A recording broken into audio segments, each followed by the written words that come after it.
con algunas actividades con ustedes. Entonces, un poco, dado que ya leyeron los artículos y están iniciando, vale la pena tratar de conceptualizar lo que es la justificación. La parte operativa veo que ya la vieron y vamos sin duda alguna a tomar algún ejemplo para hacerlo, pero es importante el recapitular qué es lo que queremos hacer en investigación. Cuéntenme, para ustedes, ¿qué es la justificación y qué es lo que quieren investigar? Alguien que me cuente. ¿Quién por ahí levanta la mano? Lupita. Hola, sí, muy buenos días, doctor. Pues para mí sería la justificación, los motivos por los cuales se quiere realizar esta investigación y qué prioridades tiene el ejecutar esta investigación. Como decir los motivos principales y que estos motivos, en el caso cuando se someten los proyectos ante una institución de financiamiento, sea como el argumento convincente para decir que vale la pena hacer este proyecto siempre y cuando esté dentro de las prioridades que nos establezca. Ok, entonces lo que nos está diciendo es que dejen claro que vale la pena el proyecto, la relevancia. Ese sería uno de los aspectos, ¿ok? También, Marco. Hola, buenos días. Bueno, para mí la justificación es el apartado de marketing del proyecto de investigación, el cual tiene que abarcar varias facetas. Uno, la importancia de por qué realizar el trabajo, tanto la faceta en cuestión del avance de la ciencia, la relevancia teórica de este proyecto y también qué se va a ganar tanto para la unidad donde se está haciendo, tanto para la ciencia como para el gremio médico del grado donde estemos haciendo el proyecto de investigación. Y mi proyecto de investigación estoy tratando de hacer la eficiencia terapéutica de oxígeno hiperbárico en tratamiento de heridas de pie diabético Wagner 3. Ok, ahorita hablamos sobre eso para como uno de los ejemplos. Ok, ¿alguien más? ¿Cómo deciden qué es lo que van a investigar, Jesús? Perdón, doctor Talavera, buen día. Buen día a todos, compañeros. Buen día. Quería nada más hacer un poco de énfasis también en que quizá es en este apartado donde uno tiene que, digamos, trabajar un poco con evaluar qué aplicabilidad va a tener la investigación en distintos ámbitos, ¿no? Porque probablemente podamos tener proyectos que tengan aplicabilidad local, ¿no? Otros que tengan aplicabilidad regional, otros que tengan una aplicabilidad más global, ¿no? Entonces creo que este es uno de los puntos en donde la justificación también tiene que argumentar un poco qué aplicabilidad va a tener la investigación, como bien decía el compañero, hacia la propia institución donde se va a desarrollar, o bien si es un enfoque un poco más regional o nacional o global, ¿no? Ok, está bien. Su objetivo latente, ¿para qué lo quiere una vez que usted identifica eh, cuál es el problema? Ok, bueno, hay un apartado importante dentro de la justificación que a veces dejamos a un lado. Si bien la justificación tiene todos los apartados que han dicho, mide la relevancia, promueve la estrategia de marketing, este, se ve que tenga un objetivo latente que va a ser aplicable al futuro. La justificación tiene dentro de su parte metodológica que llevarse a cabo con la construcción teórica de lo que ustedes van a ir a corroborar durante la investigación. Esto es importante. Si nosotros solamente hablamos de que el tema es importante, pero no hacemos la construcción teórica, habremos perdido en realidad el concepto base de lo que es la investigación. La investigación no es algo es importante, vamos a investigarlo, no. Es yo tengo un problema que trato de contestar y lo hago de manera teórica con toda la información que hay en la literatura, y eso hago en mi justificación, y después nada más voy a corroborarlo durante la ejecución de mi proyecto de investigación.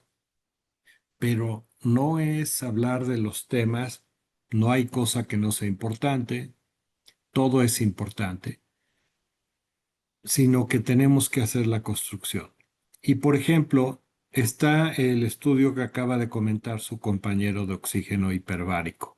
Este es un estudio de qué tipo? ¿Es un estudio de causalidad? ¿Es un estudio de proceso? ¿Quién nos dice?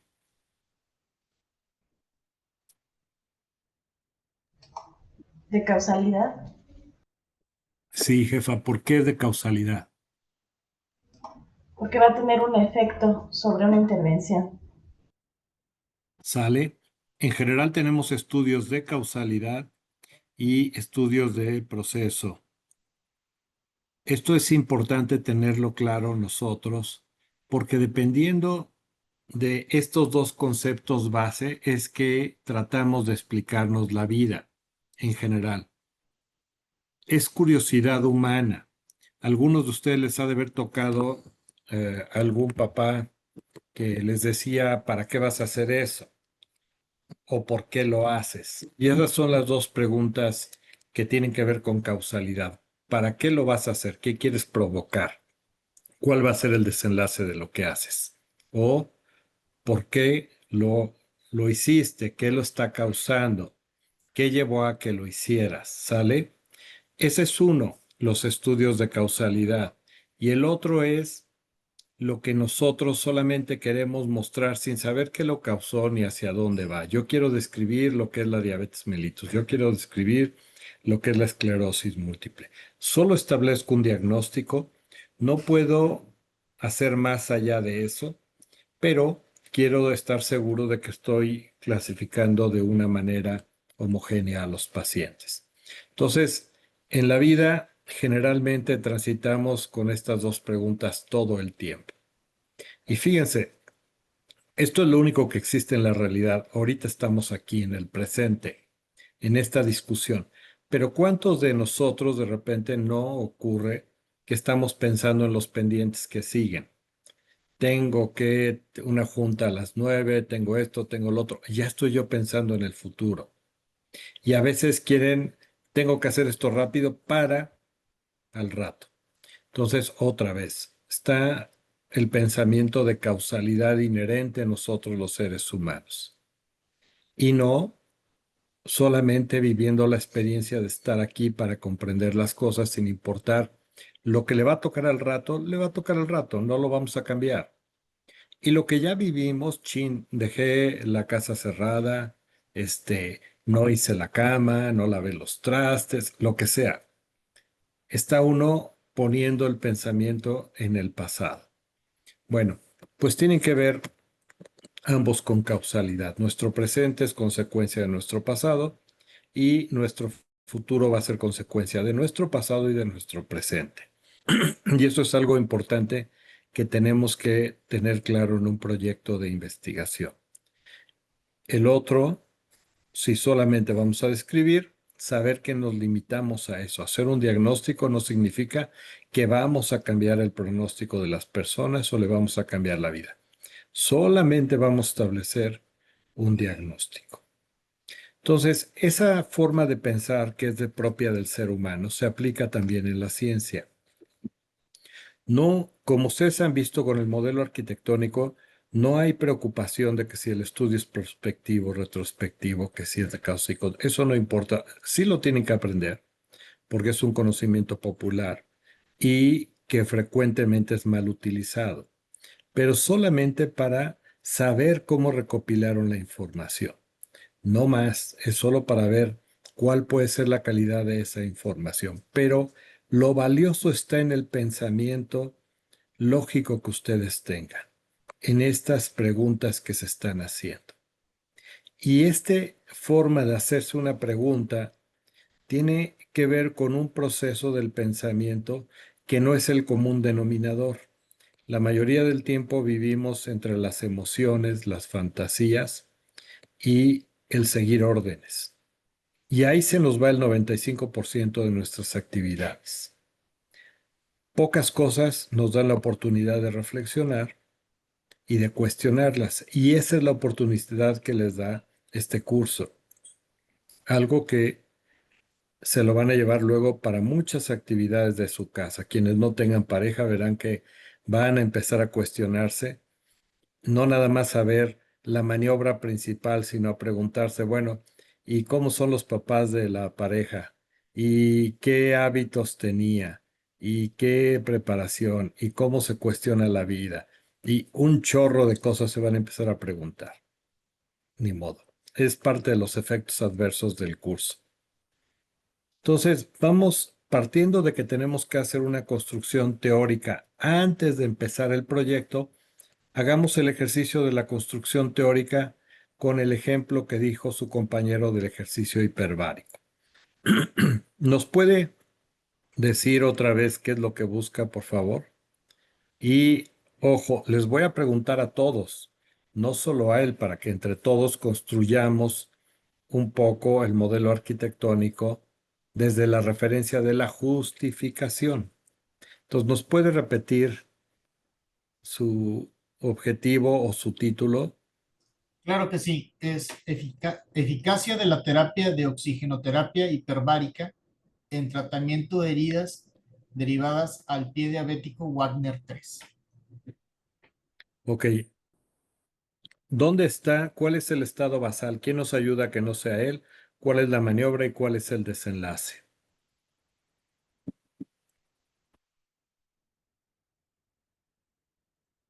¿Quién nos ayuda por ahí? ¿Quién anda despierto que ya pueda ayudarnos? La doctora García Darinka, que ahí la veo. No veo más que a la doctora García Darinka y a la jefa Lugo.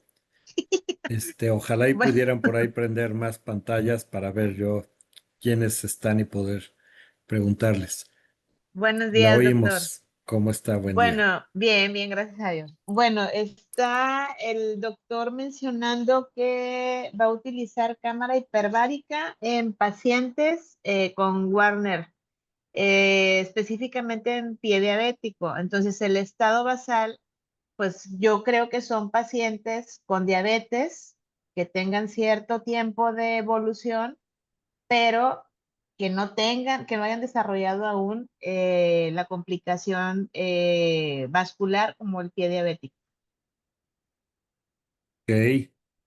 ¿Cuál sería el estado basal de manera más concreta? Pacientes o sujetos con diabetes tipo 2, con, no sé, 10 años de evolución, con diagnóstico confirmado de diabetes, sin complicaciones vasculares en extremidades inferiores. Ok. ¿Alguien estaría en desacuerdo con el estado basal que propone la doctora, partiendo de lo que dijo el doctor? Sí, Silvana Macenca. Perdón que les llame por su nombre que aparece ahí, ¿eh? Mi nombre es Juan. Toda confianza. Gracias, Sí, bueno. Yo creo que el estado basal sería pacientes con pie diabético. ok. Lo reduciría. Entonces, Ajá. pacientes con pie diabético por lo que dijo el doctor. Ok, ¿cuál es la maniobra? ¿Quién nos dice? Hola, buen día. En este caso, Cámara.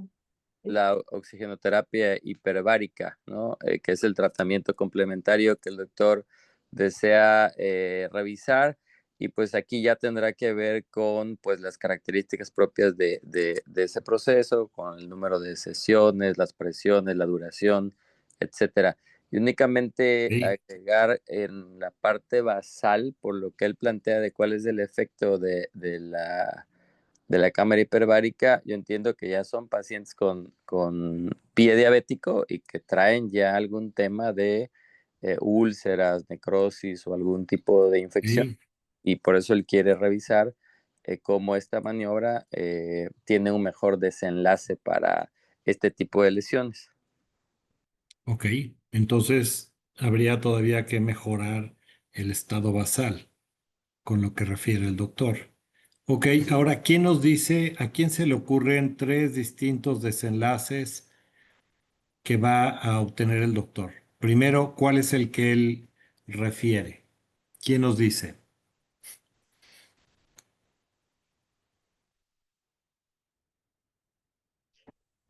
Bueno, buenos días, doctor. Buen El día. primero sería, obviamente, si hay alguna mejora en el tratamiento o, bueno, en las lesiones utilizando ese tratamiento. El segundo, pues, que no haya ninguna diferencia entre los pacientes que reciben este tratamiento y los pacientes en los que no lo reciben. Ok, Y bueno, y la tercera, no sé qué sería algo inesperado, ¿no? Que haya alguna afectación peor que lo que reciben los pacientes que no recibieron el tratamiento. ok.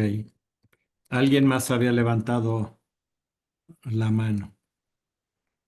Ay, Pero, pero me ganó la doctora Lynn, justo como lo que se espera, que no ocurra nada o que pase o algo que lo complique.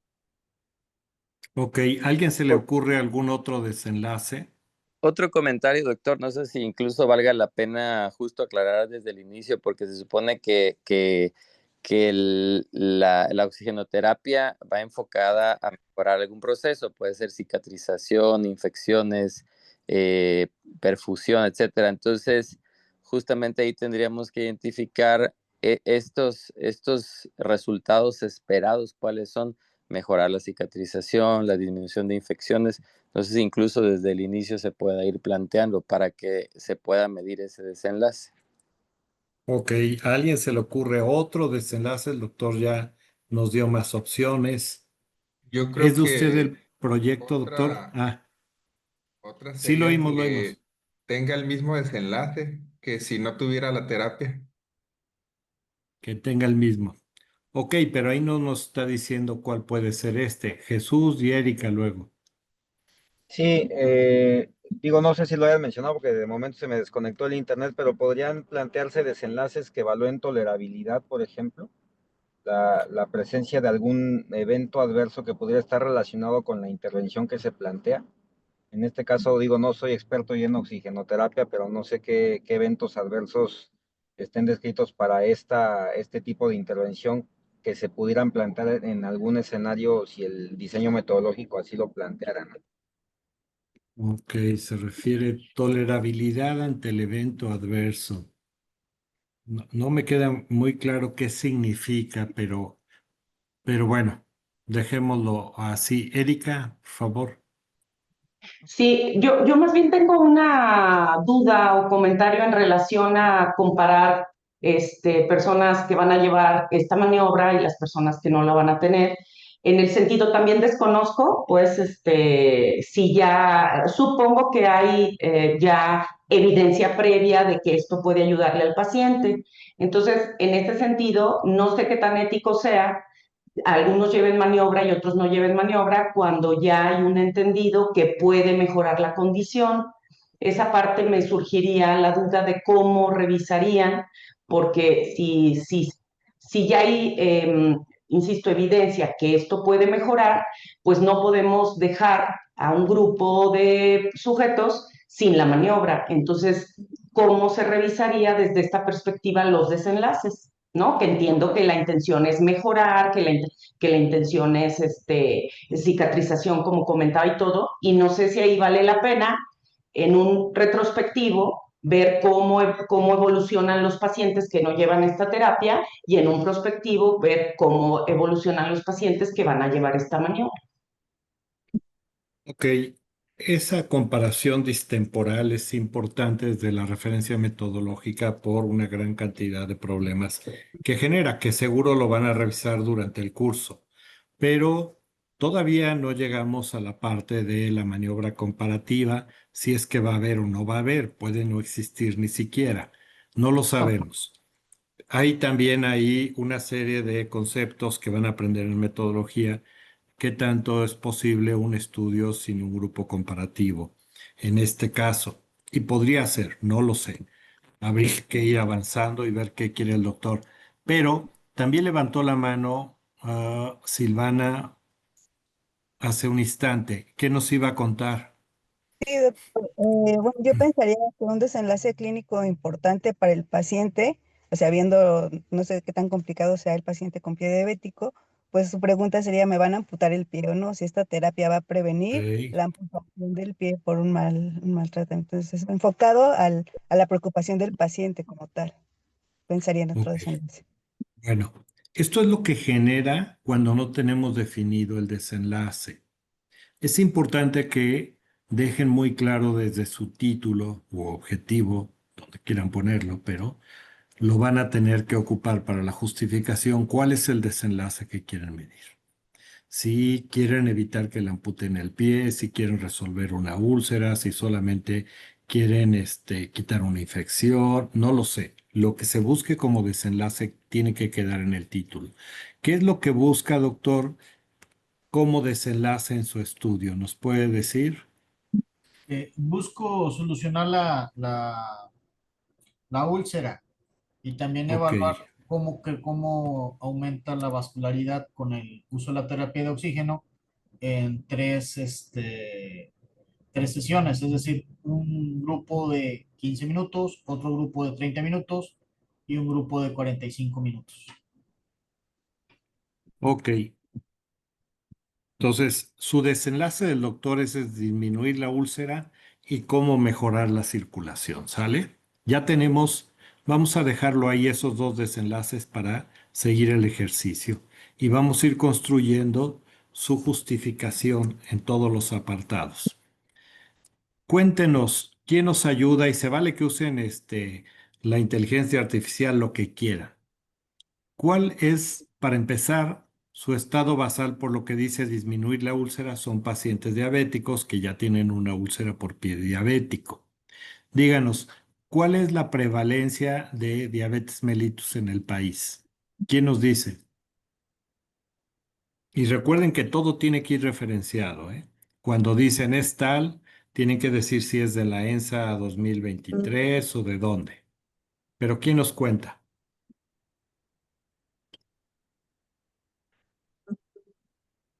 Que no sea el autor de la propuesta. Hola, buenos días, Ana. perdón. Estoy buscando aquí y según datos del Ensargon, que digamos que es la encuesta más nacional que hay en todo en México, dice que la prevalencia total de diabetes diagnosticada y no diagnosticada en adultos mayores de 18 años es de 18.3. Ok, entonces ya tenemos la prevalencia, 18.3. De cada 100 mexicanos va a haber 18 entre los adultos. ¿Mayores de qué edad dijo, doctora? Perdón. De 18 años. De 18 años, entre adultos. Luego, ¿cuál será el tiempo que se requiere para que alguien tenga pie diabético? ¿Quién nos cuenta? También se vale que la apachurren ahí a sus celulares, computadora, que le pregunten a, no sé, a quien quieran. Solo que luego lo tienen que documentar.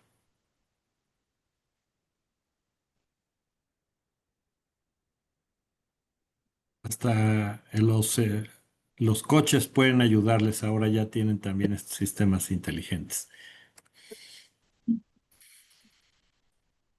Todos menos el doctor. El doctor no puede.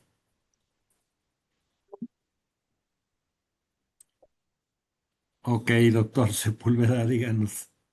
Digamos, pensando en la historia natural de la diabetes, el pie diabético y sus complicaciones es una complicación, digámoslo así, microangiopática, que por la lógica generalmente se presenta después de 10 años, ¿no? De evolución de la enfermedad. Depende mucho del grado de control y todo eso, ¿no? Habrá pacientes que a lo mejor la desarrollen antes y han tenido un descontrol abrupto sin intervención, pero en general son complicaciones que se van a presentar después de 10 años de evolución de la enfermedad desde el diagnóstico, ¿no? Ok, asumamos que 10 años, pero ojo, hay que ir a la literatura y tienen que ver qué dice la literatura, ¿sale? Tenemos que ir construyendo. El pensamiento científico trata de obtener la información objetiva para ir construyendo.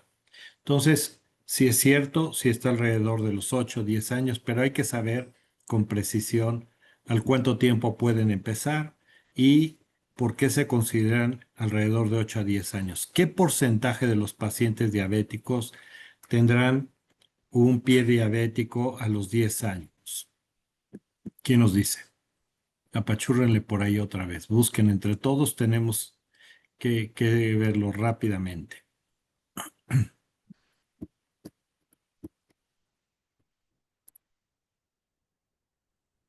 Hola, doctor. Es que Sí, eso va a depender de su control metabólico. Si tienen complicaciones microvasculares, significa que su hemoglobina glicada pues está fuera de metas. Entonces, va a depender mucho si los pacientes que va a atender el doctor, no sé si dentro de los criterios vaya a poner ahí cómo tiene la hemoglobina glicada, porque son esos los pacientes que más van a tener las complicaciones. ok. En promedio, ¿cuál será?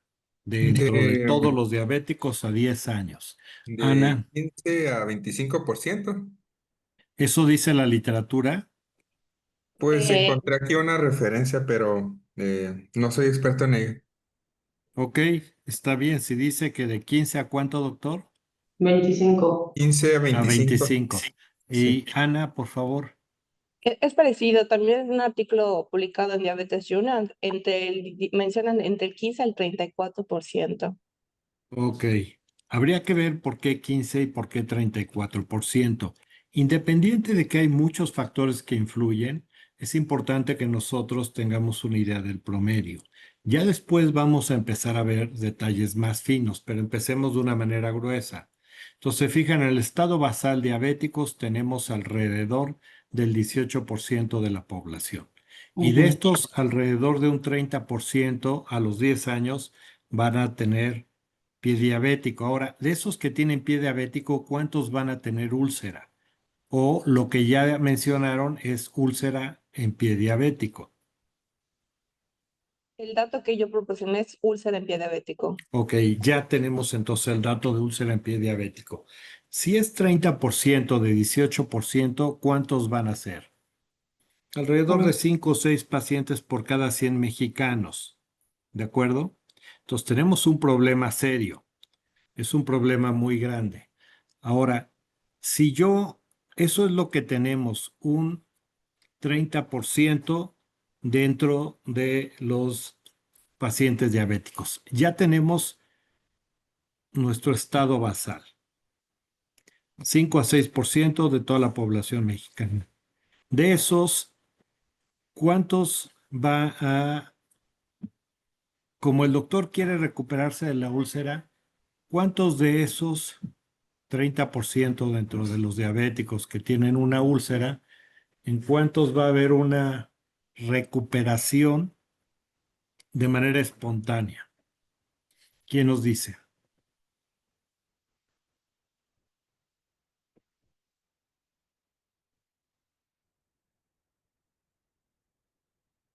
Nadie dice. La ADA refiere que menos del 30% de las úlceras diabéticas cicatrizan espontáneamente.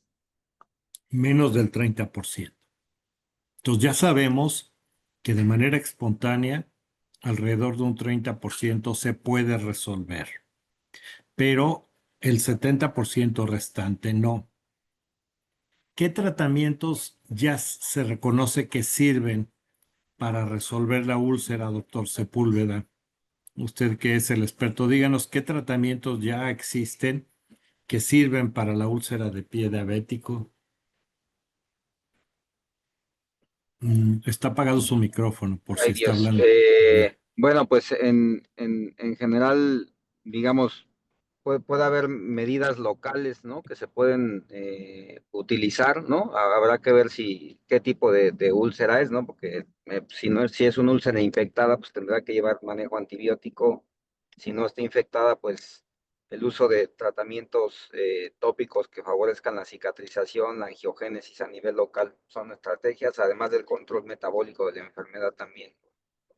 Pero Entonces dice, son medidas locales, control de la enfermedad, ¿ok? Y si es necesario antibiótico, alguna cosa esa. Entonces, Ya sabemos que a esto que le llamamos de manera espontánea en realidad lleva un tratamiento de sostén, ¿sale? Y un tratamiento para corregir algunos factores que pueden estar propiciando la permanencia de la úlcera. Manejo de infección, control metabólico y probablemente limpieza y algunas cosas locales. 30%.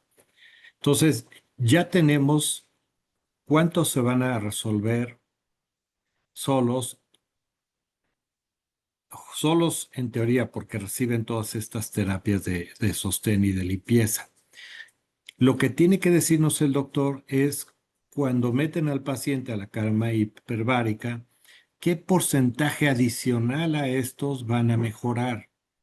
Entonces, ya tenemos que alrededor del 30% de todos los diabéticos tienen úlceras a los 10 años, serían sus candidatos, y de esos 30% se corrigen con estas medidas. ¿Cuál sería el porcentaje adicional que se lograría con la cama hiperbárica? Apachúrrenle por ahí en internet, todos busquen cuál es el porcentaje de resolución de una úlcera de pie diabético solo por el uso de cama hiperbárica o adicionando el uso de cama hiperbárica.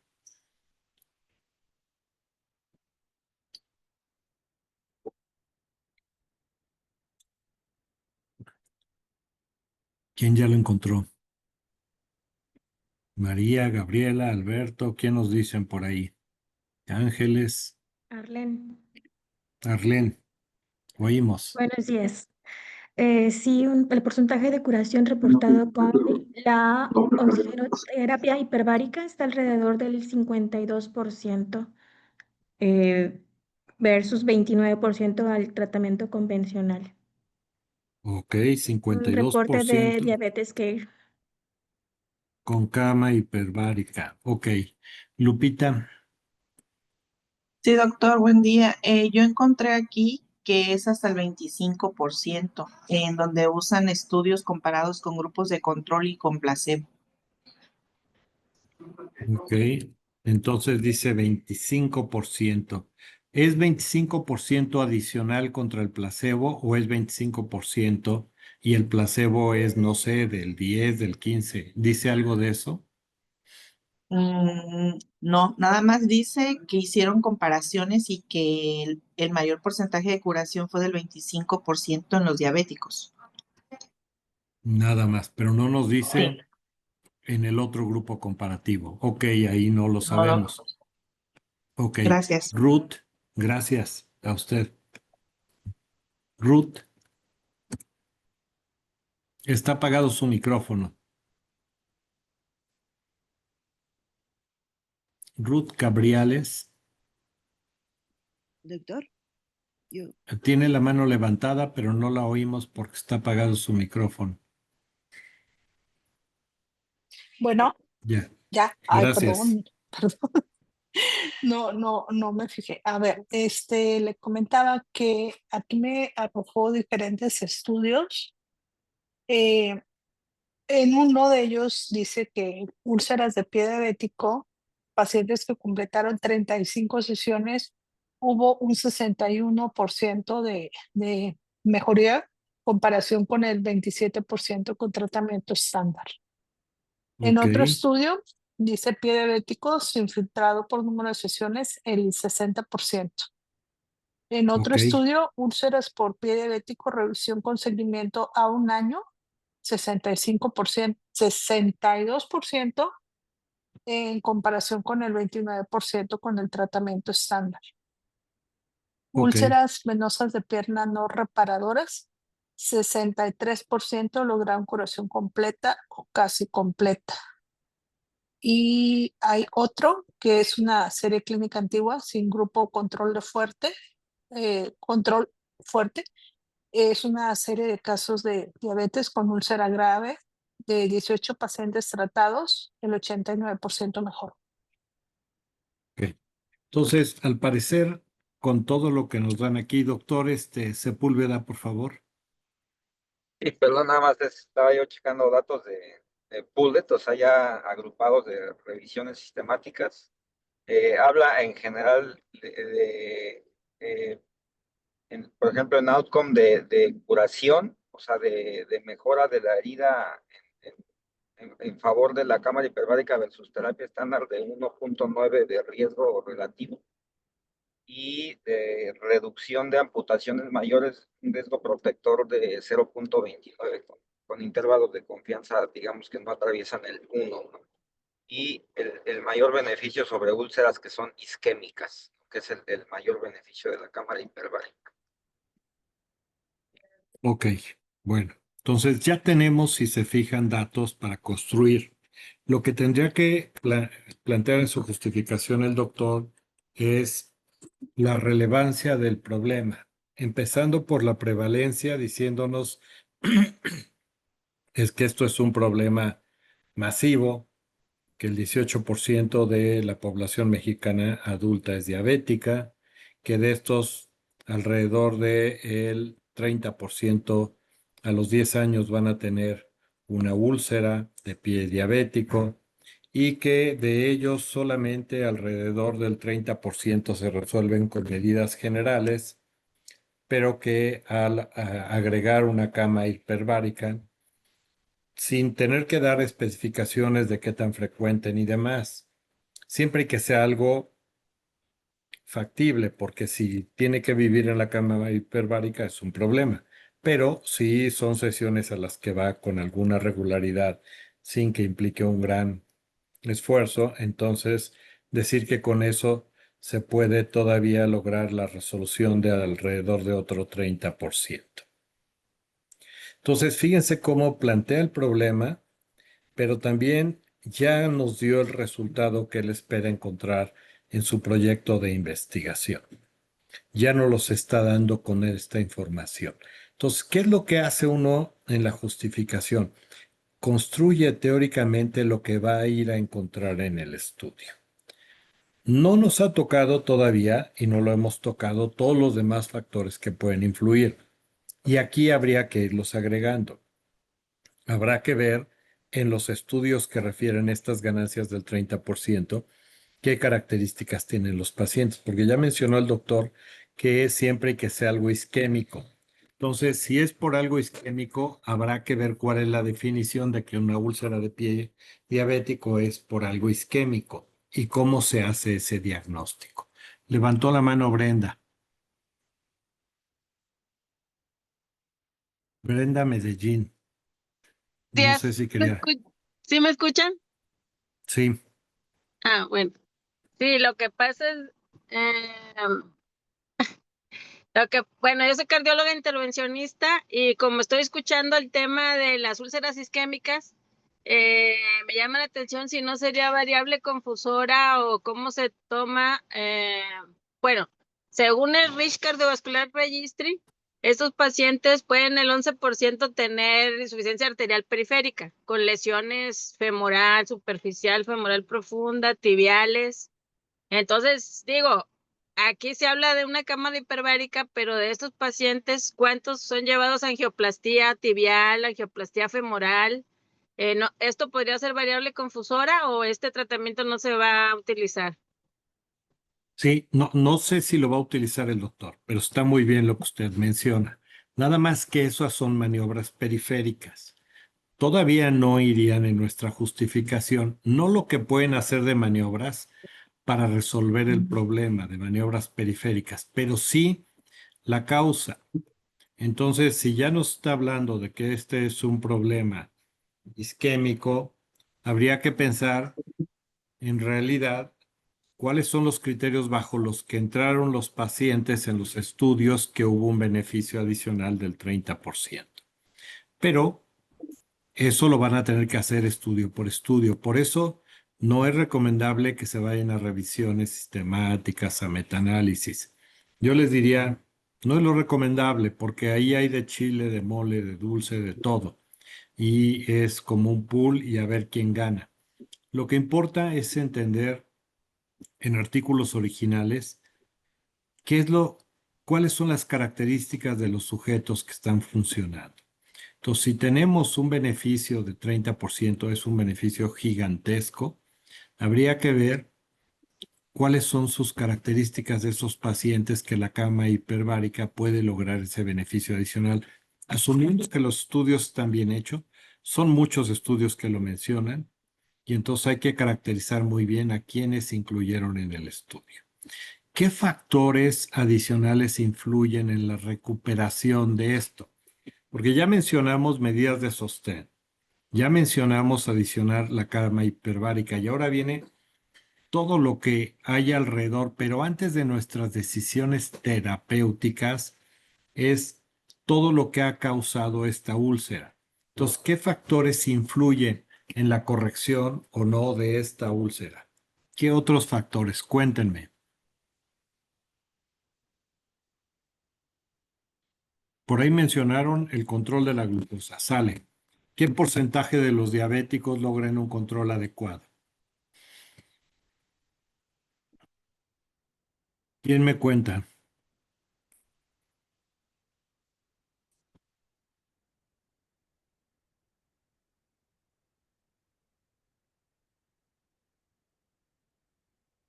Se vale que la apachurren en internet, ensayos clínicos. Porcentaje de control. Fíjense, no lo que ocurrió cuando empezaron a cambiar los parámetros de control, lo que ocurrió en el IMSS, que ahora ya a todo paciente que llegaba a inscribirse le hacían una hemoglobina glucosilada y con valores arriba de 6.5 le decían es diabético, pero estaba controlado hasta valores de 7.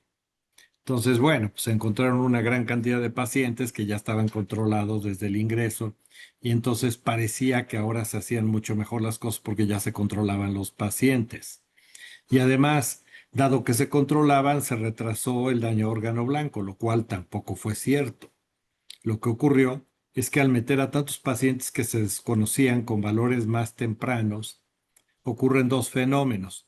Uno, se aumenta el número de pacientes controlados y dos, estamos diagnosticando antes lo que va a ocurrir después. No es que le prolonguemos los años de vida sin complicaciones. Les anunciamos antes que son diabéticos y de todos modos seguimos observando las mismas complicaciones. ¿Sale? Entonces, eso hay que tenerlo presente. Ana, la oímos. Sí, bueno, según el estudio que se hizo en el 2020 en el Instituto Nacional de Salud Pública, el 68% de las personas diagnosticadas con diabetes tenían descontrol glucémico con niveles arriba del 7%. Y dice como que en resumen, 1 de 4 personas con diabetes tiene la enfermedad controlada. 1 de 4 personas, ¿sale? Entonces, cuando oímos que con un nuevo programa o algo se logra el control del 80-90, claramente no es cierto. En cualquier ensayo clínico van a ver que el control de los diabéticos, ensayo clínico donde se vigilan y se les da seguimiento, está alrededor del 30, un superensayo 35%, no más. Entonces, estos reportes de que tenemos controlados el 60-80%, eso es falso.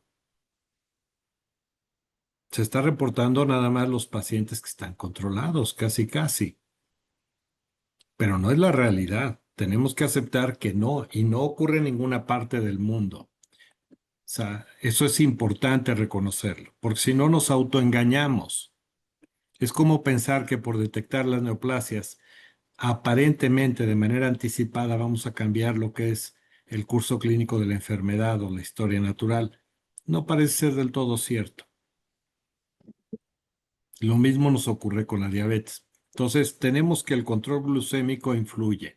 Ok. ¿Qué más influye para la resolución de un pie diabético? Si le lleva 10 años, ¿cuál es el mecanismo que ha ocurrido que propicia que el paciente desarrolle la úlcera de pie diabético? ¿Cuál es? ¿Quién nos cuenta? Doctor, ahora sí lo oímos.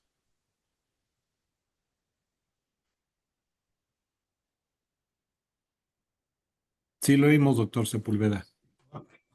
Sí, pues es un mecanismo dual, ¿no? Que comprende un daño neuropático crónico por glucotoxicidad y al mismo tiempo se presenta un daño vascular, microvascular, isquémico, ¿no? Son las dos principales, digamos, causantes del pie del diabético. Ok, ahora cuéntenos, ¿por qué la cama hiperbárica resuelve el problema de la úlcera? ¿Cómo es que se llega a la úlcera al final teniendo estos dos mecanismos que refiere el doctor? ¿Y cómo es que la cama hiperbárica evita ese daño? ¿Qué nos dice, doctor? Si el paciente llegó porque está obstruido y porque ya tiene alteraciones a nivel de los nervios, ¿cómo es que la cama hiperbárica revierte ese daño? ¿O qué ocurrió? ¿Qué es lo que en realidad hace? No revierte el daño por completo. Lo que busca la cámara hiperbárica es fortalecer la circulación colateral, es decir, abrir los nuevos vasitos sanguíneos colaterales que tenían y brindarle, ahora sí que, y la irrigación sanguínea por otras vías. Eso es lo que busca con la cámara hiperbárica.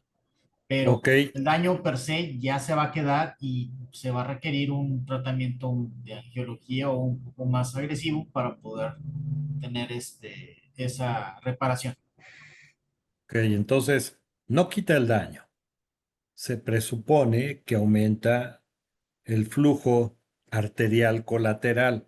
¿Hay algún estudio que lo haya documentado? ¿Ya lo han visto ustedes? ¿Por qué no utilizamos la cama hiperbárica para la isquemia miocárdica, promoviendo colaterales también? ¿Qué me cuentan? ¿Qué pasa?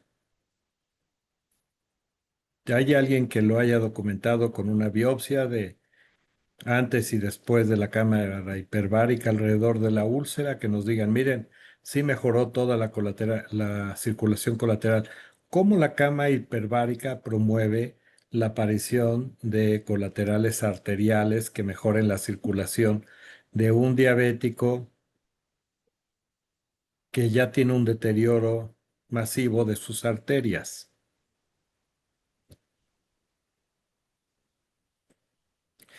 Dentro de lo que habla el artículo que leyeron viene plausibilidad. Y a esto se refiere. Tiene que haber un razonamiento lógico que dice por qué la terapia que yo propongo está resolviendo un problema. ¿Será que la úlcera solamente acaba siendo una afección muy superficial por, no lo sé, por qué quieren, un microorganismo que con el antibiótico no se quita, pero la cámara hiperbárica acaba quitándolos? No lo sé. ¿O qué está ocurriendo? Porque no está quitando el problema de base. Entonces, ¿cómo logra un éxito de un 30 o un 60%? ¿O será que quienes están en cámara hiperbárica son pacientes que se van a estar controlando mejor, lo cual sí disminuye el proceso infeccioso, el cual sí mejora la circulación, aunque sea de manera poco relevante, pero que es suficiente para la úlcera? ¿Qué será? Doctora Brenda, la oímos. Sí, buenos días. Es un tema, está muy bonito el trabajo que va a hacer el doctor, me gusta mucho porque esa población existe, o sea, está plenamente justificado desde el punto de vista clínico. Y quisiera hacer un poquito aportación respecto a todos los compañeros que estamos aquí, cómo son, las colaterales, hablar de las colaterales porque el tema que usted pone en la mesa de por qué no se activan las colaterales, por ejemplo, una cámara hiperbárica para isquemia miocárdica de coronarias, es muy interesante.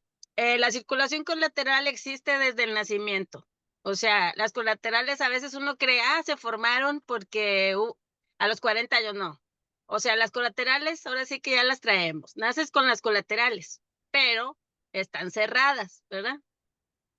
Se presenta el infarto cerebral, se presenta el infarto miocárdico o hay alguna insuficiencia tibial o femoral, se activan las colaterales, ¿verdad? ¿Qué activa las colaterales? Bueno, se sabe que se activan con el ejercicio, por eso la rehabilitación cardíaca.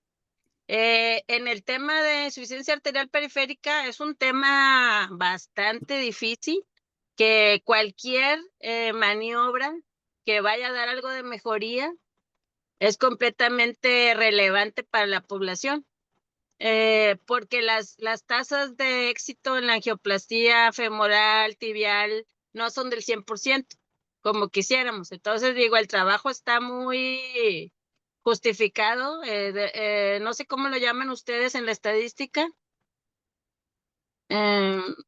Es muy necesaria esta respuesta, ¿verdad? Es lo que quería comentar. Ok. Bueno, si es por las colaterales, tiene que decir de qué forma funciona eso. Y la doctora nos dice que es a través del ejercicio. Bueno, y ya está documentado, ese es uno de los mecanismos. Habría que ver por qué la cama hiperbárica puede abrir estas colaterales, como refiere la doctora, y si eso es lo que está ocurriendo. Doctor Sepúlveda. Sí, digo, nada más aportando un poco quizá desde la lógica, ¿no? La verdad es que no he revisado a profundidad, pero debiera de ser un efecto que mejore, digamos, de forma general la salud vascular, debe de mejorar la función endotelial en el microambiente, ¿no? Favorecer a lo mejor la angiogénesis o los factores angiogénicos a nivel local que hagan que se favorezca la neoformación de esas colaterales que menciona el doctor, ¿no? Evidentemente el daño vascular en vasos mayores pues ya quizá esté establecido, como también la otra doctora mencionaba y también lo que decían los metaanálisis, o sea, por eso yo creo que el mayor beneficio podría ser en el subgrupo de diabéticos que tienen úlceras isquémicas, ¿no? O sea, insuficiencia arterial periférica, precisamente porque favorece la formación de vasos pequeños aledaños que pudieran favorecer la presencia de más oxígeno en el microambiente y que eso tenga un efecto positivo en la cicatrización y en la curación de esa úlcera. Y pienso yo que desde el punto de vista lógico ese podría ser el mecanismo biológico, ¿no? Bueno, esto que estamos tratando de discutir es parte de la justificación. Si yo estoy diciendo que hay un incremento del 30%, tengo que decir por qué. ¿Cuál es la justificación que hasta ahora se ha dado y qué evidencia hay? Porque si no, todo es sombrío, no sé por qué. Con estas diferencias tan gigantes que todos refirieron del 30%, uno diría, ¿y por qué no se usa? Entonces, porque va a salir más barato que una amputación. Y la cama hiperbárica, que ahora hay distintos modelos, seguro sale más barato que el tratamiento de las úlceras y se podría prever en los pacientes. Entonces, a mí se me ocurre que mucho de lo que ocurre con la inteligencia artificial es que reproduce lo que está en Internet, lo que es popular. Y hay que tener cuidado. Recuerden que lo que alimenta es un conocimiento popular, no siempre es un conocimiento científico.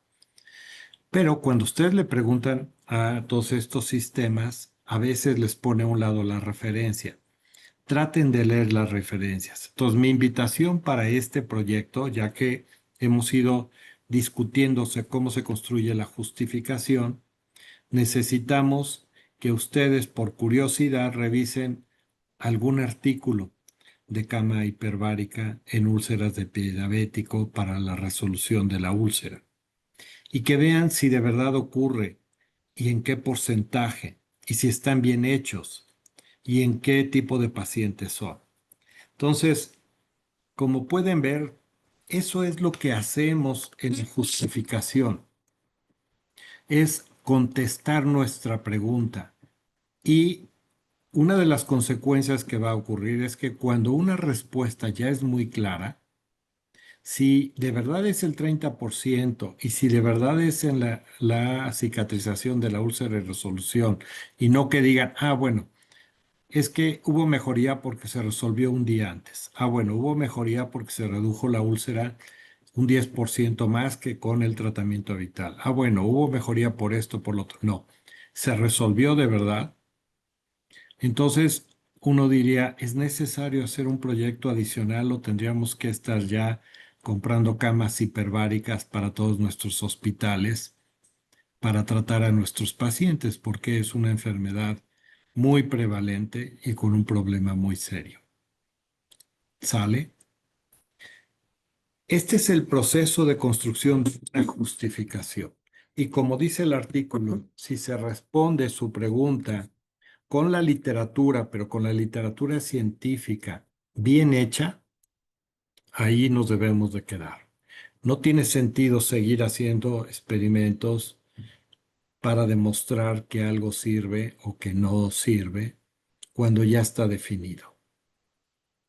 ¿Se entiende cómo se hace el proceso de la justificación con lo que hemos discutido del ejemplo de su compañero? ¿Alguna duda? Entonces, este apartado es muy importante. La justificación es la construcción teórica de la respuesta a nuestra hipótesis. Esa es la justificación. Y se toman múltiples estudios para contestarla. Si es tan evidente como lo que aquí parece, un 30%, entonces probablemente ya no tiene sentido hacer un nuevo proyecto. Yo no creo que ocurra así. Yo creo que es el conocimiento popular y que de repente se replican la opinión y entonces va a aparecer en todos los sistemas inteligentes. Pero no significa que sea. ¿Quién de ustedes, y por ahí está levantando la mano el doctor Felipe Octavio, cuéntenme, qué tan bueno es el uso de las estatinas en la cardiopatía isquémica? ¿Quién lo ha recetado? Levante la mano. ¿Quién ha recetado estatinas en algún Buenos días. familiar? Doctor Octavio, lo oímos. Bueno, yo con respecto a lo que mencionaba de qué tan necesario es realizar el estudio, no sé si también pueda ser válido, tal vez el doctor quiera ver si realmente los estudios que se han realizado en donde mencionan que el uso de la cámara hiperbárica mejora en un 30%, sea válido que él lo quiera demostrar en su población, porque probablemente él no ha visto que existan esos resultados que encontró en la literatura, o él tal vez no ha encontrado esa tasa de resolución en su población. O sea, no sé si sea también eso una justificación para que él pueda realizar su estudio. Ese es mi comentario. Sí de que podría puede ser. ser. Sí podría ser, pero él tendría que decirnos, miren, hay 50 estudios, todos han demostrado el beneficio, pero este tiene este defecto, este tiene esta población, este tiene este sesgo, y así recorrer todas las razones por las cuales cree que la respuesta no es correcta. No es, bueno, ya lo hicieron todo el mundo y yo lo vuelvo a hacer. ¿Cuál sería el sentido? Biológicamente no somos distintos a los chinos, a los africanos, a nadie. Biológicamente somos iguales. Que existan algunos metabolizadores más rápidos de algo que de otro, está bien. Que existan distintos factores de riesgo. Nosotros tenemos problema de obesidad tal vez por el consumo de papas sin marca, de papas fritas y de bebidas azucaradas. Pero ocurre en otros lados como Estados Unidos por el consumo de super hamburguesas y a lo mejor en China la obesidad es por el consumo de otros productos. Entonces pueden variar los factores que están propiciando el problema, pero el fenómeno biológico suele ser el mismo. Entonces, no es suficiente porque no se ha hecho en México, o porque no se ha hecho en mi hospital, o porque no se ha hecho en mi turno. No, tiene que haber una razón biológica o un error metodológico que yo puedo demostrar que ha ocurrido en los estudios previos, por los cuales yo insisto en que hay que replicarlo. Tienen un ejemplo, por ejemplo, con el Helicobacter pylori como causa de enfermedad gástrica y de cáncer.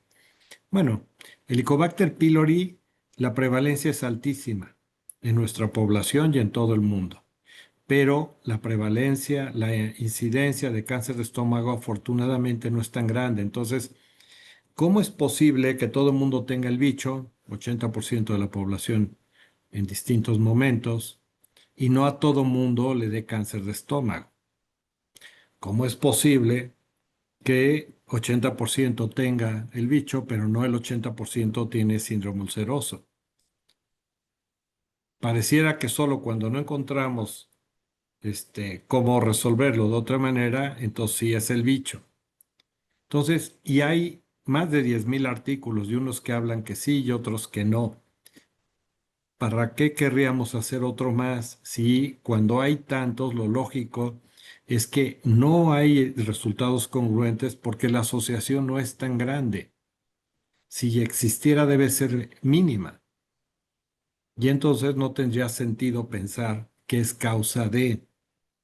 Y les preguntaba con la dislipidemia porque ocurre algo similar. Si ustedes leen el artículo de Framingham, van a ver que solamente, ahí en el de Framingham lo demuestran, solamente 1 de cada 1000 dislipidémicos va a sufrir infarto.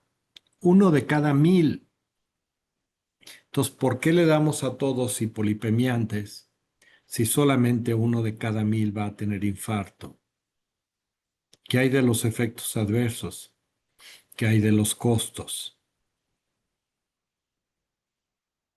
¿Y qué hay en realidad cuando ven el de Framingham?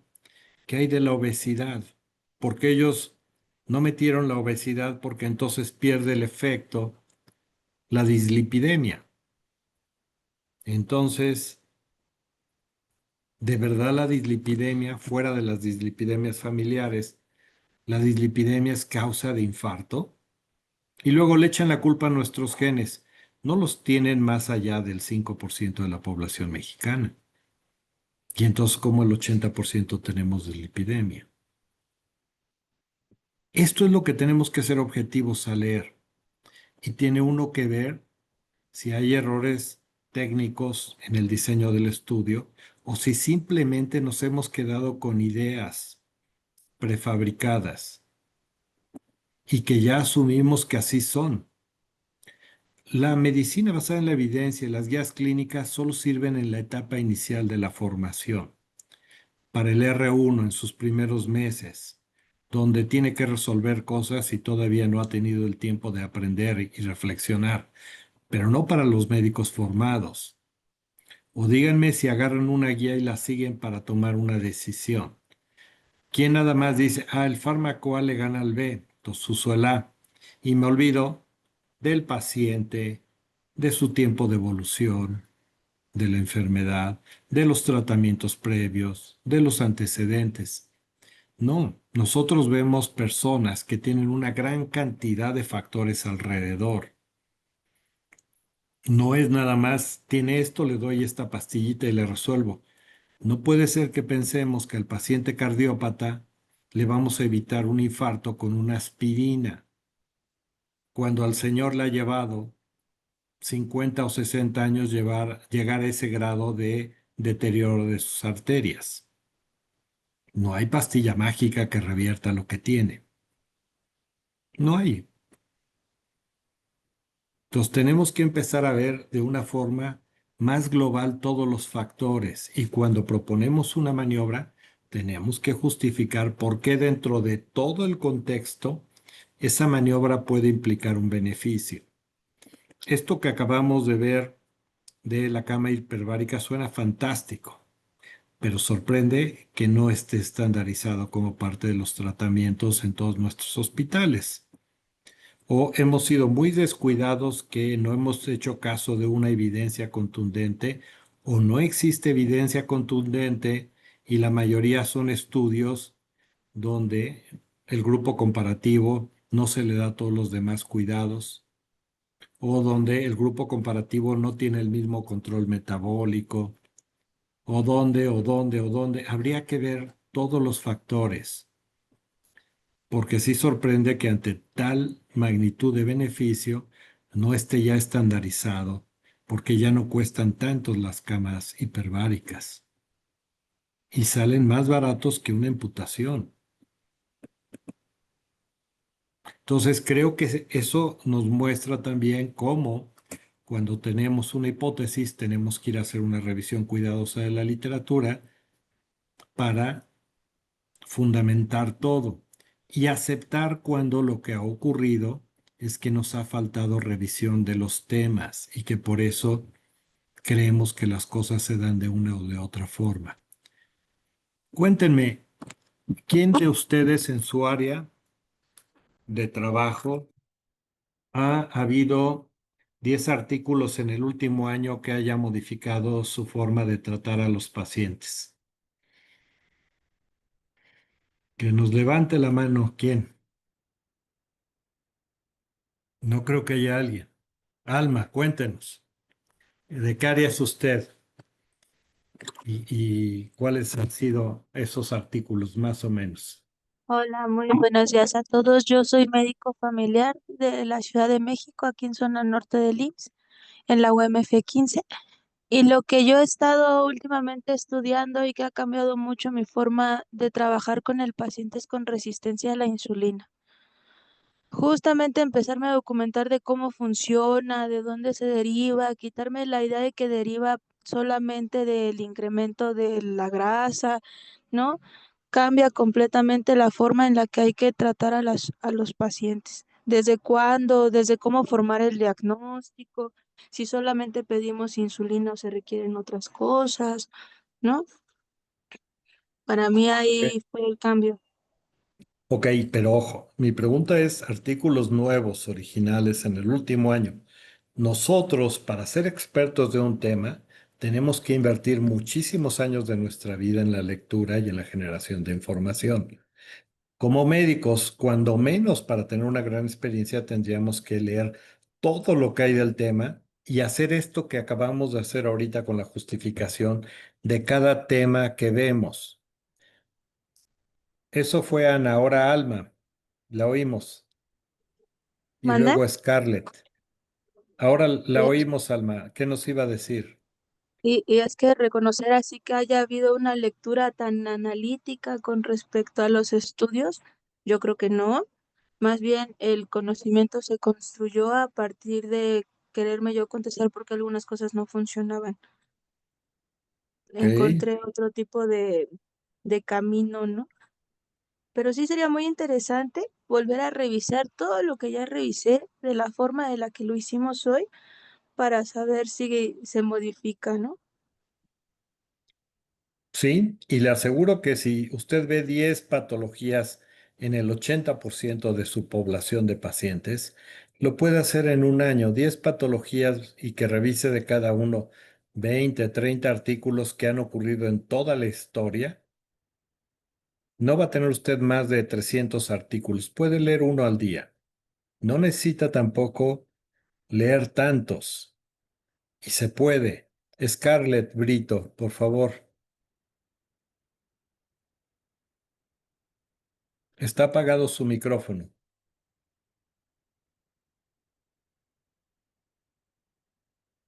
Creo que no lo Hola, puede. sí, Ah, sí, ya. sí. Hola, doctor. Buenos días. Muchas gracias. Su clase estuvo muy bonita. Yo soy psiquiatra y soy psiquiatra infantil en Centro Médico Nacional Siglo XXI. Bueno, dentro de de los últimos artículos y ensayos clínicos, sobre todo, que han cambiado una terapéutica histórica, digamos, sería en el trastorno por tics en niños. El gol estándar de tratamiento era el haloperidol.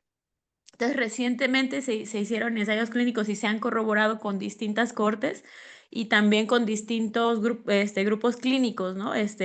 Poblaciones clínicas de pacientes, donde es más beneficioso, bueno, más eficaz el tratamiento con atomoxetina comparado con placebo y también comparado con el gol estándar, en este caso, que haloperidol. En este sentido, pues yo soy, digamos, bueno, joven en relación a que llevo menos años que mis maestros que han dado haloperidol a lo mejor en los últimos 20 años, ¿no? A los niños. Y cuando empiezo a aplicar este conocimiento sustentado para proponer tratamiento con atomoxetina, que hasta hace poco pues ni siquiera estaba en el cuadro básico del IMSS, pues sí llama la atención, ¿no? O sea, llama mucho la atención y dicen, ¿de dónde sacas eso? ¿Es haloperidol? O los artículos, pues no que no importen, sino como que lo tradicional o la práctica más empírica y la experiencia, el expertise, también cuenta mucho, ¿no? Para mis maestros. Sin embargo, Sí. bueno, pues yo documento mi tratamiento novedoso, pues lo documento en lo que yo considero que es un conocimiento sólido, ¿no? Ok, tiene un artículo. Ahí está, uno. ¿Sale? ¿Por qué ahorita Ana tiene la mano levantada desde hace rato o es otra vez? Sí, no, es de La ahorita. oímos. La oímos. Este, La hola, oímos. buen día. Yo no soy médica, me dedico a hacer investigación, pero soy paciente. y en los últimos meses me diagnosticaron esteatosis hepática. Y junto con mi médico internista me comenta que las guías han cambiado. Entonces ahorita ya, en vez de utilizar el tratamiento tradicional, me están dando tratamiento con GLP-1, lo que mencionó, y semiglutina, que están cambiando, que son estos medicamentos para bajar de peso tipo Ozempic. Entonces sí se me hizo algo como que muy interesante, que ya estén las guías mexicanas. Esto acaba de ser bueno, lo que me mencionaron en los últimos meses. Entonces supongo Bueno, que diferentes alteraciones metabólicas ya están tratándose con ese tipo de medicamentos. supongamos que es un artículo ahí y ahorita vamos al punto. Recomendación, lea todo lo que hay de esteatosis y vea que dependiendo del año le hubieran dicho qué hacer. No es tan grave como se cree, no suele ser un problema tampoco. Al parecer la esteatosis es mucho más frecuente de lo que creemos, simplemente no se diagnostica, pero no parece conllevar más gravedad. Para que viva tranquila y no se angustie, yo le diría, lea antes de tomar cualquier fármaco. Yo no tomaría nada, nada. Lo, dentro de lo poco que ha demostrado es el ejercicio. Y si uno puede bajar un poco de peso y hacer ejercicio, eso le va a ganar años de vida y calidad de vida eh, en general, sin importar solo una patología, múltiples patologías. Y hay evidencia, eso lo puede buscar en artículos de ese impacto en la calidad de vida en general. Y hay varios a principios de este siglo en New England que demostraban el beneficio del ejercicio y la baja de peso. Y la baja de peso no se consigue más que comiendo menos. Es muy difícil de cualquier otra manera. Los fármacos no bajan tanto, ni siquiera estos nuevos fármacos, y habría que ver cómo es que lo bajan y que vean los efectos adversos, porque no son de gratis. Tienen efectos adversos infecciosos por ahí, genitourinarios. Entonces hay que ser muy prudentes con todas las terapias invasivas. Pero regresando a lo que les comentaba, lo que trataba de decirles es que, como pueden ver, por ahí dos de sus compañeros hablaron de artículos relevantes en el último año en su área. Nos vendieron la idea de que no teníamos tiempo de leer porque había mucha información y entonces nos iban a decir qué hacer. Y lo aceptamos y nos hemos sometido a quienes nos dicen qué hacer. Nos los dicen a través de la medicina basada en la evidencia, que nos dicen hace esto, y ya no cuestionamos todo lo que hay alrededor del paciente, ya ni siquiera lo interrogamos y mucho menos reflexionamos. Y lo hacemos a través de las guías. Ojo, eso es muy básico. Está muy bien para el R1 los primeros 6 meses. Pero después ustedes se tienen que preguntar cada cosa que hacen, como ahorita hicimos la revisión. Y tienen que ir a leer todos los artículos que sean necesarios. Les va a llevar 1 año, 2 años para cubrir todas sus enfermedades que ven más frecuentemente. Háganlo. Vale la pena. Les quedan a ustedes, son gente joven, les queda algunos 60 años de vida, otros 50 años de vida. Invertir en lecturas tranquilamente todos los días. Una lectura que les va a llevar, bien leído, tal vez media hora cuando ya tengan práctica con el modelo arquitectónico y después a lo mejor solo 15 minutos, les va a valer la pena porque les va a dejar ser más objetivos. Mientras menos invasivos seamos con los pacientes, al menos utilicemos las cosas que de verdad sirven, no las que supuestamente sirven. Van a ver que estamos haciendo cuando menos un bien, aunque sea pequeño, real, y no una gran suposición de bienes que no está demostrado. Control estricto de la glucosa es más el riesgo que el beneficio. Control estricto de la presión arterial es más el riesgo que el beneficio. Uso de estatinas ni siquiera está demostrado. Uso de la aspirina para riesgo cardiovascular y ABC requieren miles para provocar un beneficio y cada 300 provocan daño. Entonces, tenemos que aprender a ver cuál es el riesgo y cuál es el beneficio. Entonces, es importante que lean los artículos originales, no se queden con guías clínicas con metaanálisis, con revisiones de la literatura. Eso déjenlo para vanidades. Ustedes tienen que pensar como científicos e ir a leer los artículos originales.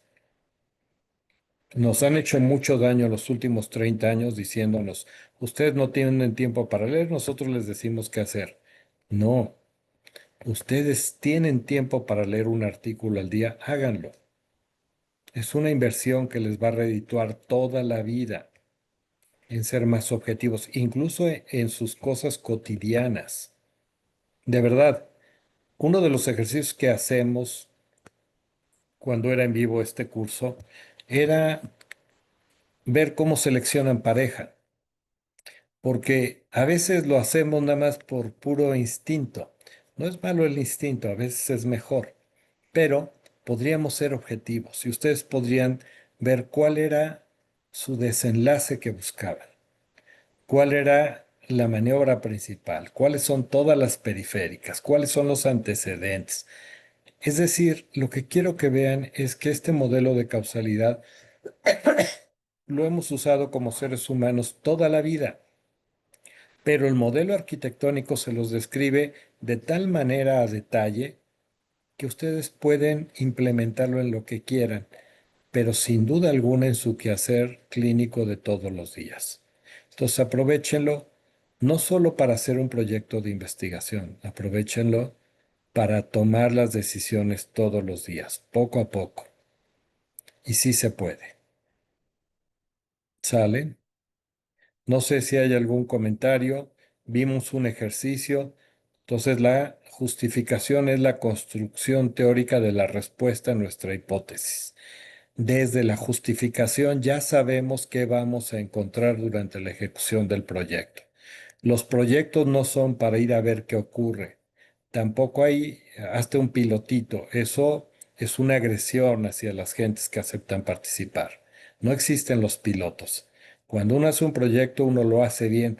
Si no le alcanza la duración del diplomado, negocien con los profesores y gradúense con los pacientes que hayan reclutado y sigan su proyecto, así les lleve 10 años, pero hagan bien todo el diseño.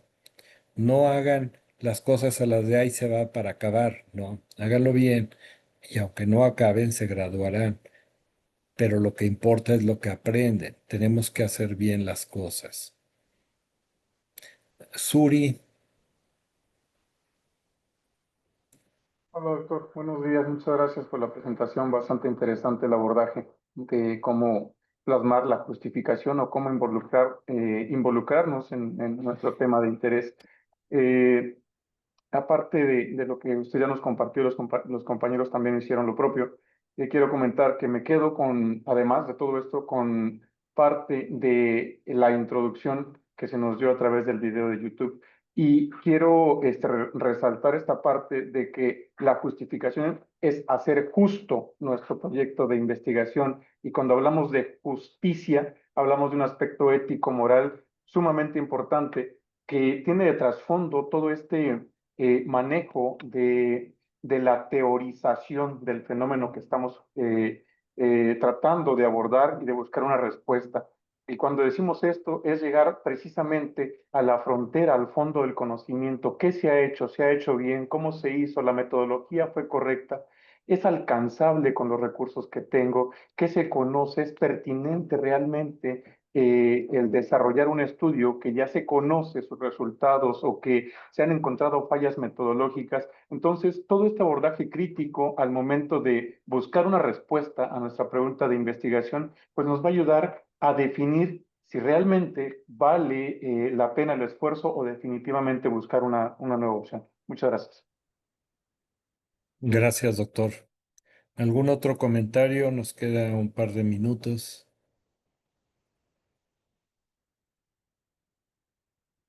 Bueno, pues gracias, doctor Andrei.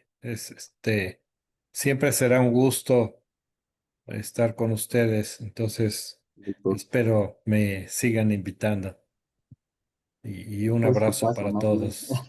Usted nos invitó primero. Y muchas No, gracias por ya. acompañarnos. Si me permiten, Me retiro. Gracias. doctor, muchas Buenos días. gracias. Un abrazo. Solamente para cerrar, como información ya dejamos la liga de asistencia. Recuerden que esta queda pegada en el apartado de descripción del video de esta clase que se ha grabado. Y solamente para aclarar, por allí siguen emergiendo algunas dudas sobre dónde se envían los avances de la tesina. Recuerden que no esperamos que nos envíen avances de la tesina, sino que sus avances los vayan revisando con sus propios tutores para que estos rubriquen, firmen de ya revisé y vas bien. Recuerden que hay fechas estipuladas como suficientes para que se pueda ir avanzando, porque si damos más tiempo, nos llega el final del diplomado y no hemos construido prácticamente nada de la tesina. Entonces, son fechas basadas en la suposición de que es suficiente. Si alguien se atrasa por algún motivo, de todas maneras tendrá que ir avanzando, tendrá que ir pidiendo la firma fechada de su tutor, y al final es que todas esas firmas se acumulen como se va acumulando el texto de la tesina. Solo hasta el final del diplomado es que se entrega la tesina, asumiendo que sus partes se fueron construyendo suficientes. Porque esa es la revisión real del trabajo, que su tutor les vaya acompañando en aterrizar cada una de las partes. Ahorita en su carpeta de Drive, solamente tenemos que contar con su título de licenciatura, no otros títulos. Quien tenga más está muy bien, pero la UNAM solamente nos requiere el de licenciatura, cualquiera que sea el área de la salud, su solicitud de inscripción y el comprobante de pago para el que en la clase número 1 dimos las instrucciones respecto al margen de pago. Hago también la acotación de que para personal IMSS ordinario, para personal IMSS bienestar, hay otro tipo de posibilidades independientes del pago o no a la UNAM por este diplomado. Entonces, ahorita no hay que subir más información a su carpeta, sino más bien estar en contacto con su tutor. Y bueno, esta rúbrica, en la que es la carta compromiso y a la vez rúbrica de avances, es la que sí tendría que estar ya puesta. El día 15 se recibió la primera rúbrica, para el día 20 está programada la segunda rúbrica, porque son todas estas partes iniciales de la construcción textual del planteamiento, precisamente de la justificación, etcétera. Y pues, por último, nada más compartirles, a ver, hay algo aquí en el chat, no encuentra, que no se encuentra la liga de asistencia. Acabo de pegar la liga hace un momento, a ver, ahí les va de nuevo, y si no, de todas maneras,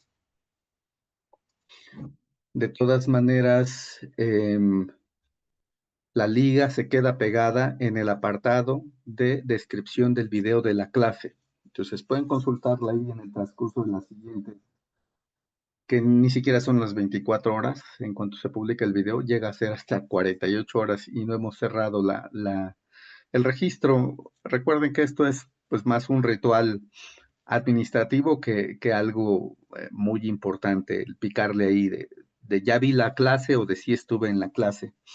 Más bien decíamos que esto que se ve en las clases se traduzca en el proyecto. Y bueno, seguimos con toda esta parte de conceptos, de filosofar incluso respecto a nuestra relevancia como investigadores, bueno, a la de nuestro proyecto. Vamos a pasar a este otro peldaño que incluso ya se tocó en los comentarios de esta mañana, sobre cuán éticas son nuestras intervenciones, sea que observemos o sea que en verdad intervengamos en los fenómenos o en los procesos de diagnóstico. Vamos a entrar al apartado de qué hace ético a nuestro proyecto y a revisar algunos aspectos regulatorios para los que no estamos exentos ninguno de los que querramos hacer investigación clínica en este país. Y pues también regidos por pautas internacionales. Sin más, pues les agradecemos que se agregaran a la clase de hoy y un poco más tarde les compartimos la grabación de esto y para mañana temprano la información de lectura del fin de semana. Que les vaya muy bien. Hasta pronto. Doctor, ¿sí? doctor, una pregunta. Disculpe, mencionó que para los que estamos trabajando en el IMSS ¿hay alguna situación particular con el pago? ¿Tenemos algún descuento o algo así? Eso El entendí, no personal, sé. no, sí, no hay descuentos, sino más bien a los pacientes, a las personas trabajadoras de IMSS ordinario o de IMSS Bienestar que aprueban el diplomado, o sea, entregan su tesina, pasan el examen, asisten suficiente, más del 80%, que son los criterios de aprobación. El instituto, sea IMSS Bienestar o IMSS ordinario, les otorga una constancia de haber cursado el diplomado. Hay personas que Ah, ya. han decidido no pagar a la UNAM por el diplomado y pues no reciben el diploma UNAM, aunque hayan aprobado, pero sí reciben un diploma o reconocimiento institucional. Ya cada uno definirá si se va por los dos, pagando su respectiva cuota para UNAM, o si solamente cursa, aprueba y recibe el diploma IMSS. Es importante y qué bueno que pregunta porque en ediciones pasadas de repente hubo la confusión de, aunque yo no apruebe, pero si sí trabajo en el IMSS, me dan un reconocimiento, el diploma. No, el requisito y convenio que hacemos desde el inicio, todos los que participamos aquí, es que recibe diploma quien aprueba. Y la aprobación, pues ahí está en nuestra carta de compromiso aprobatorio. ¿Sí, Irene? Sí, doctor, muchas gracias. No, a usted, al contrario. Bueno, creo que no hay más comentarios. Vamos a cerrar la clase y recuerden, sin que se aflijan tanto por la liga de asistencia, va a estar pegada también en en el video. Mucho gusto en verles y saludarles. Que estén muy bien. Igualmente, doctor, buen día. Yes.